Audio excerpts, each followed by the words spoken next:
Hello and welcome to Heal the World Show, brought to you by the Healing Institute. I'm Camelia Parham, and I'm the founder and the CEO of the Healing Institute, and we are a virtual global hub of holistic practitioners who are out to heal the world.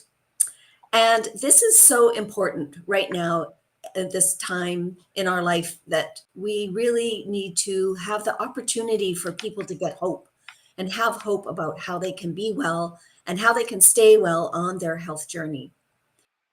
Now, I have been using alternative ways of being well and holistic ways of staying well for a very long time. And so I can tell you that they work. Also want to let you know that we really are looking for people who are looking for alternative ways. Well, so every week on the Heal the World show, I'm introducing a holistic practitioner, and I just have a short story to tell you what my why is about. So we did have a tragedy in our family. My mom passed away at age 61. It was due to some complications. She had been on medication for a very long time, and it actually compromised her kidneys. So, I mean, not only was this a tragedy that she died so young, I was 5 months pregnant with my son. And so she never got to meet my children. And she also, the whole idea of her not understanding that this complication could actually harm her physically. I don't want that to happen to anybody else. So that's really my why as to why I've created the Healing Institute and why I'm so passionate about creating an opportunity for people to be well and stay well. So today I am so excited. I'm introducing Jeff Sira. Jeff is a self-development sensei and a Reiki practitioner. And of course, this month we're talking about sleep or the lack thereof, or sleep issues, insomnia. And so today we want to talk about how Reiki helps with sleep. So welcome, Jeff. Tell us a little bit about yourself. Hey, Parmelia, thank you for having me. I'm honored to be here. And yeah, I am a self-development sensei and Reiki practitioner. And yeah, like Reiki is such a gift to be able to both practice and receive. And what's so interesting about it is anybody is capable of performing it. There's levels of activation you can go through in order to begin practicing it. But once you do that, it's self Reiki is something that I perform and anyone can perform on themselves. So you don't need to seek out another practitioner in order to do it. It is supportive, and I enjoy receiving Reiki from others, but it's also something that I do for myself. And I found that during the process of performing Reiki, especially my hands, they definitely warm up. But when I'm definitely in the zone and focused, my entire body will actually heat up. And not only does the kind of that warmth support our own body in kind of relaxing and dropping into that state of, right before we want to fall asleep, but with my patients or anybody that I'm performing Reiki on, there's a very relaxing effect. And so I found that there's been a lot of times there's different ways to perform Reiki. So whether it's solo, where I'm the only practitioner performing Reiki on one person, or there's also something that in the Japanese American community we do called like Reiki circles. So what we'll do is we'll have one Mhm. person on the table, and then like 6 to 8 of us will be around them, and everyone is sending that individual Reiki. What's so cool about that is the more hands you have on you, the more warmth that you feel through both the energy and just the contact. And most of the time when we're doing the Reiki circles, you'll hear the individual on the table start to snore, just because it's such a unique experience, and you feel all of this love because you know that the individuals that are surrounding you are just sending really good intentions to you, um, myself included. When I'm on the table and I'm receiving Reiki from 6 to 8 people, it's so much fun, and it's so interesting, and I'm like combating the desire to fall asleep while being present and receiving the energy. um, there's also been studies that really support kind of how there's a calming effect when Reiki is being performed. It supports with really relaxing any anxiety, um, any both mental, physical, and emotional kind of issues internally. And so it really does support with getting quality sleep. Um, I had a friend, Scott Humphreys, last night that he was chatting with me and he was like, "Hey man, you better go to sleep because you're supposed to give that presentation tomorrow." I was like, "It'd be kind of ironic if you showed up exhausted, right?" So I did a little bit of self Reiki last night to really support the rest that I got so I could show up today. Another aspect of what's really supportive for getting a good quality night of sleep is meditation. And when I work with my clients in a coaching capacity as a self development sensei, I always end my sessions with I'll send them a YouTube link for a guided meditation, as well as pairing it with a specific mudra. And a mudra is what we do with our hands when we meditate. The most common one is when everyone's sitting there and you see this, it's like Om, and you have your fingers connected like this. This is also known as the Chin Mudra. And the Chin Mudra, I have a document that I've compiled that has 60 or more mudras, the benefits of them, and kind of how to perform it. So the Chin Mudra actually will stimulate your pineal gland, enhances your memory and concentration, and it prevents insomnia and promotes better sleep patterns. It can also reduce joint pain and relieve stress and tension. And again, the way you do that is you just tuck your index finger under your thumb, and then you have your hands positioned like this. And the Chin Mudra, you want to do in this method, you want to have it downward, so your palms face downward, and you hold that as you meditate, and that'll have the effects I just. Well, as you're in bed, so you can be doing that as you're laying in bed and meditating, and that will Whatever help your calm you meditation down. practice is. So I've done it both laying in bed, and I've done it. I have a little spot in my room where I kind of sit and face outwards, where I have a sliding door. So I'm facing external to nature, and I got a little bit of moonlight coming in. And so right before bed, I really like to. I'll shut off all my lights. I'll burn some incense, and I'll meditate to calm my body, slow down from the day. And then I'll do these mudras depending on the intention. If I'm wanting to reflect on my day, if I'm wanting to, if there's something specific going on, I have different mudras for them. At the end of it, though, I will do a sleep mudra. There's three that are really supportive for getting good night's rest. And so that was the first one. And again, these can be performed in bed or in wherever you'd like to meditate. Just don't do these ones while you drive. No, that's not a good idea. Another one is called I don't know if I'm pronouncing it right, but Shakti Mudra. This one's really cool because it has multiple benefits. And anybody following or listening right now, if you want to give this a try, what you do is connect your pinky and your ring fingers together, and then you tuck your thumbs and you wrap your middle and index fingers over them, and you hold it together like this. And as you make that connection and you hold this, you'll notice your breathing actually gets easier. It's easier to breathe like this. So as you're taking Very deep cool. breaths, you'll notice it's pretty easy. When you separate it, it's not that it gets labored, but you can tell there's a little bit more strain as you're breathing. So the Shakti Mudra has a very calming effect. It helps a person sleep. It can cure insomnia. And the hand gesture really relaxes the pelvic area, offering relief to those with intense intestinal or menstrual discomforts. And this one, when you're doing this mudra, you really want to focus on your breathing and slowing it down so that you're able to really get the benefits of it, both for the breath and the sleep benefits.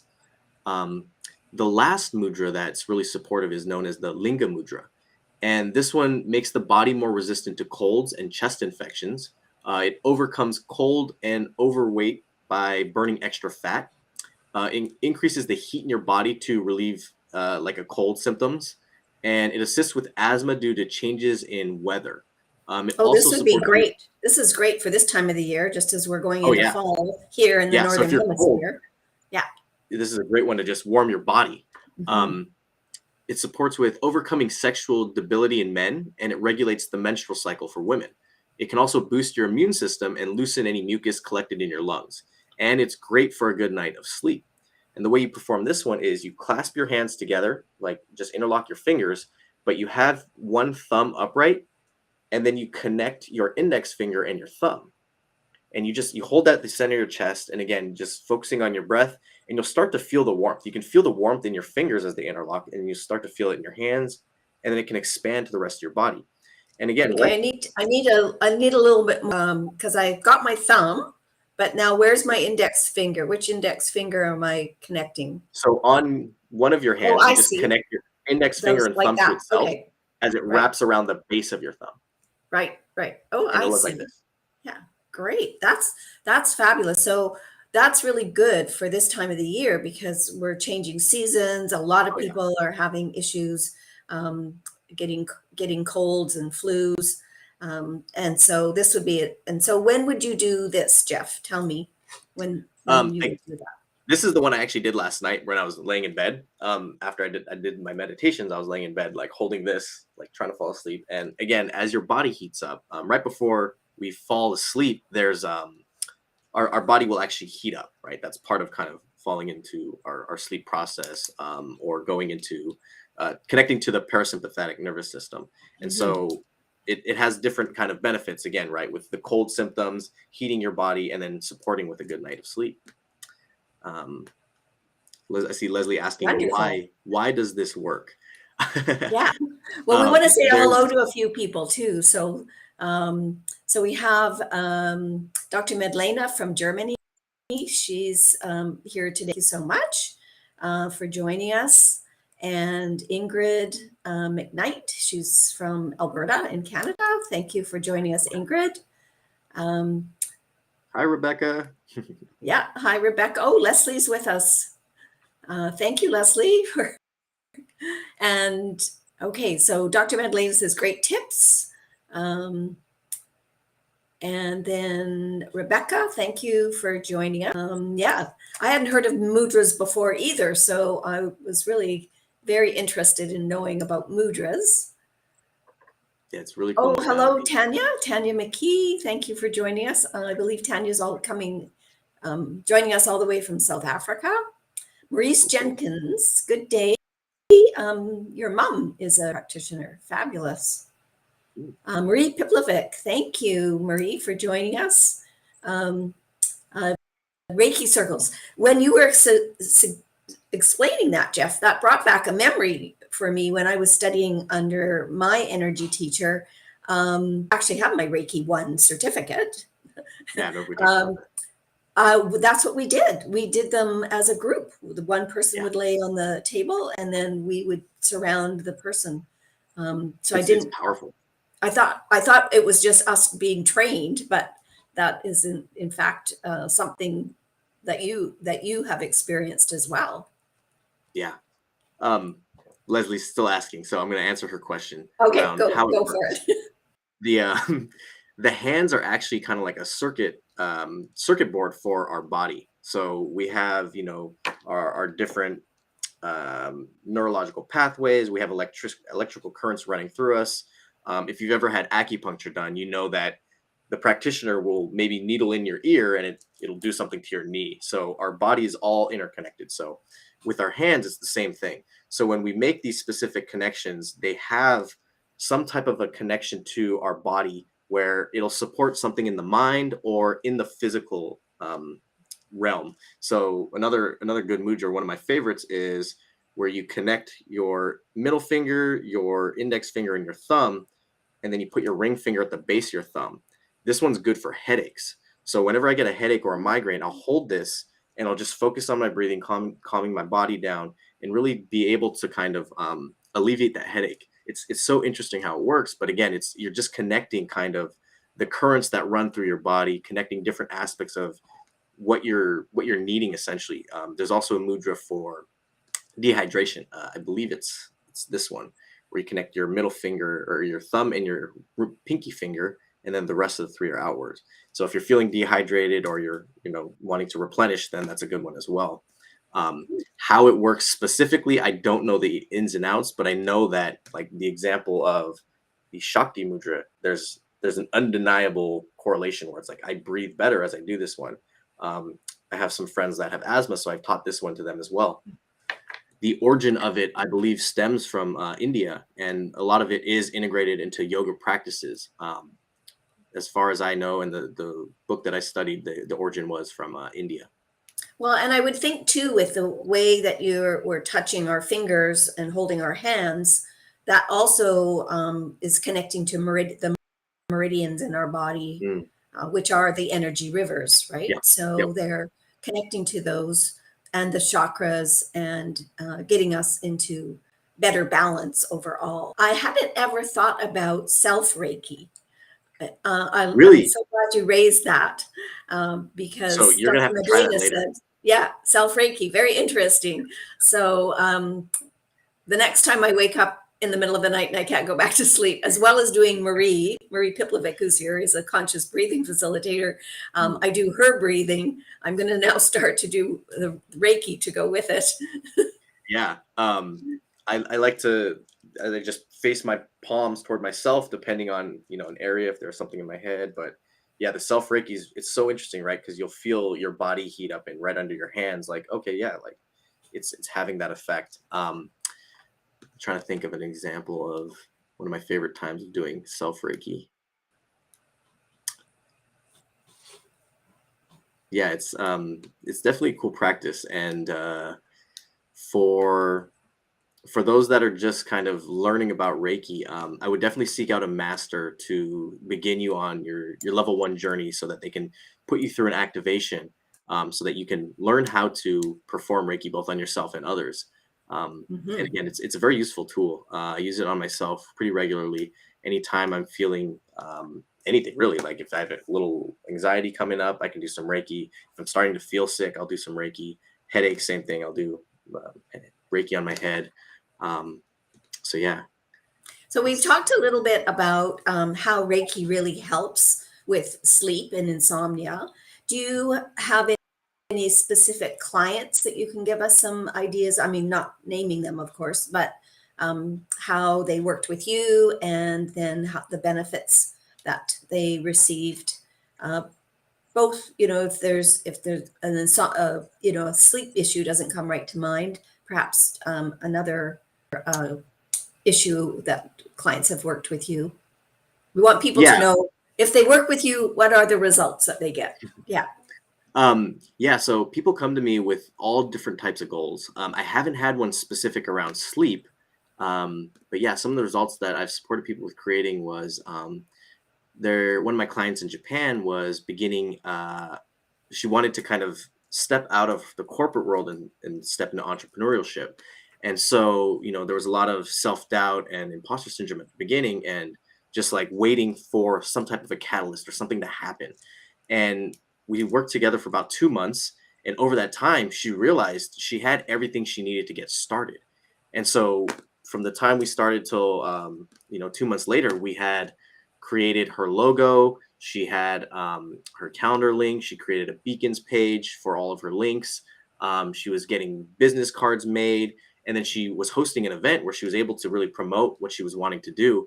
And it's so interesting because she's combining a lot of modalities together, but through various kind of guidance, through my own experiences and my own journey as an entrepreneur, I was able to support her with a lot of resources that got her business to get to where it is today. So that Um, just really helped her up her confidence so yeah, that she was able to a make huge that boost of step it was forward. self-confidence, Yeah. as well as like some structure around kind of how she was managing her time. She's still Mhm. working in a corporate job to be able to sustain herself as she's building this brand, but she was like, I don't have enough time in the day. And so we broke down kind of her schedule, where it was like, okay, well, if you allocate several hours a day to every aspect of what you're doing over the course of a week, you're going to make progress. And so she started to do that, and every week we'd check in, and she's like, I got so much done based on the way that we broke down my schedule. um Yeah, that's just so because there's so many people that I've met, and I'm sure you've met as well, um, who are making that transition. So yeah, they're leaving the corporate world because now their heart is telling them this is what their purpose is and this is what they need to do in the world, and but they can't leave completely because of financial reasons. right, And so, yeah, that's a beautiful way to be able to transition. yeah. Yeah, no, it's so interesting, the trajectory of the world now after COVID, and having the everybody locked down, where working from home became such a normal thing, and now people are Mhm. stepping into, right, leaving the corporate world to be able to really take control of their autonomy. So, do you have another client that you can give us an example of a client Yeah. that's worked with you? I have another client who was dealing with self-confidence in both kind of the work realm and the dating life. He had gone through a divorce and was dabbling in dating, but was there was like insecurities or a lack of confidence that was kind of getting in the way. And so we put a lot of focus on that, and through a lot of affirmations, through a lot of his self-talk that we developed, he was able to show up at work and really make an impact for both his coworkers and his boss. He was able to facilitate communication with his boss and the employees. And he also has a girlfriend now, and he's gone on multiple dates with a lot of different women, but he was really honing in on what it was that he wanted, instead Mhm. of really kind of looking for what was available. It was like it was so cool because he told me he looked back on his notes when he started dating this girl and they became official. He's like, I look back on our old notes, and I remember we did a session where it was like defining what I want and listing out all the qualities and traits in his partner. And he's like, this girl meets all of that, right? So he was able to really manifest the relationship that he wanted, and just by Beautiful. being intentional, developing self confidence, and knowing that he deserved exactly what it was that he was seeking. Um, my favorite story is somebody I took on pro bono at the very beginning of my coaching journey, and he was actually set to go. He had a court date, and he was lined up to really do about 2 years in prison. And through our coaching and the interactions we had, we shifted his mindset so that he was taking accountability and responsibility for all aspects of his life. Where it was like it wasn't he wasn't a victim of the circumstances. He was looking at it like, yeah, like okay, these are based on my choices and decisions, and I can shift that moving forward. And so, we talked about his mindset, the way he was showing up, and with working through his lawyer and with the judge, he was able to reduce it where he didn't do any prison time. He actually was released into what's it called, like just a halfway house, Mhm. which is you're still out in public, but you have restrictions, like you can only go to work and then you come back here. Right. You're monitored, but you're still free. And so he was able to go through that, and he's coming up on, actually, I think at the end of this month might be his last day. So it's really cool and it's exciting to see how just how much the mindset really plays a role in Mhm. our reality and what we're able to create. And then he was able to still stay into mainstream society and not Yeah, have to have he that was horrible still able prison to go to work. experience. He's able to see his daughters. Like it was good. It was a good Great. shift. I So I'm love really that proud of him. story too. So Yeah. we have a couple of questions here. We'll be going through the chat, everyone, afterwards and answering the questions. Oh, Leslie Flowers thinks you're a matchmaker. Um, oh, I Leslie, haven't met his girlfriend yet. Leslie's wondering, with the mudra work alone is not enough. So how do you combine that with coaching, with the um, coaching? Yeah, so the mudras support whatever you set your intention for. So the mindset is key. If you're able to have Mhm. a strong, healthy mindset, then the intention will follow. And if that's an area that you struggle with, then that's what I support my clients with. Again, as a self-development sensei, my focus is really around the self, right? So Right. self-awareness, self-confidence, self-sabotage, Mhm. self-limitations. We work through all those things to really look at how do we get out of our own way? Because we are our own worst enemy. The moment we We realize are that, lots of times. oh, Yes, absolutely. definitely. It's We get in our own way all too much. yeah. And so once you realize that, it becomes there's a period of time when it just sucks, right? It's like, oh God, like I'm responsible for all of this. And then that shifts to be like, oh, I am responsible for all this. So I can do something about it. I can change that today. And once you take that, bring that awareness into your scope and you start to do that inner work, it's amazing how rapidly that shift happens, because most of our life we're taught really to be a victim, right? When we're Right. growing Yeah. up in society, it's like blame everything outside of yourself so you feel better, but then you get terrible results from it. So once you start to acknowledge that I am in direct control of my reality, you can create whatever you want in life. I um remember when that was finally came home to me when I was studying under my teacher, um, that everything that was happening to me I was responsible for, and Yeah. both the good and the bad. And that I just really found that very uplifting. Like, finally, okay, well, now take responsibility for whatever is going on. Use the positive as, that's positive. Use the negative as a learning and a something I needed to Yeah. learn. And there's no more blaming. You can't blame anybody else, and there's no point in blaming Yes. yourself. So yeah, that was like a big aha for me when I learned that. So Jeff, we're nearly to the bottom of the hour. I'm going to just run this across the bottom. So tell us a little bit about your. This is Jeff's gift for those of you who are on the show today.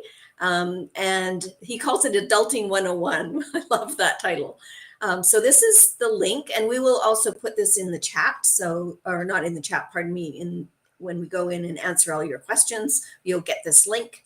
But give us a little idea about what this workshop is. Yeah, so Adulting 101 is workshops around the things I wish I learned in school or growing up as a kid. Well, not one of them, but it's different kind of topics that I've covered in the past, and I have recordings from it. And so I have these for sale on my website, but anybody that's in attendance today, if you go to the website and you pick one out and you just shoot me an email, I'll send you the file, and some of them have a document that kind of coincides, so you can kind of fill in the questionnaire for your own purpose. And there's 4 topics that are available right now. There's workshop number 1 was how to break a bad habit. Workshop number 2 was how to be a better romantic partner. Workshop number 3 was how to improve your sex life. And workshop number 4 was how to make healthy decisions. So if you email me and just let me know which one you want, I'll send that file to you free of charge. And yeah, That's it's fabulous. Thank you. That's a lovely gift. So we are at the bottom of the hour. I just want to say thank you so much for being available to come on the Heal the World show. And as I mentioned earlier, in the 30 minutes that we have, it's not always possible for us to comment on everything that we see in the chat, but we'll definitely be going through the chat after, and we'll answer all your questions that we didn't answer, and we'll make sure that you get this link to for his workshops. And we have a big ask. We're healing the world, and we really need your help. We need you to let people know that the Healing Institute is available for people who are looking to be well and stay well on their health journey. So we're asking for you to help us do this and to help us heal the world. And my vision is always to create a community of expert health practitioners, and we do customize our unique modalities to our clients. Our clients are we're all heart-centered, and we look at the whole client. So for the clients, it's wonderful because they have a whole community of holistic practitioners that they can benefit from. Our motto is service with love, because that's I truly believe that we are in the world to serve with love, and with a big love, because the world needs us. And I just so delighted to have Jeff and as an amazing Reiki practitioner. And I love the way you call yourself a self-help sensei. And you got to meet another fabulous practitioner today, Jeff Sarah. Thank you for being with us. Thank you so much for having me, Parmelia.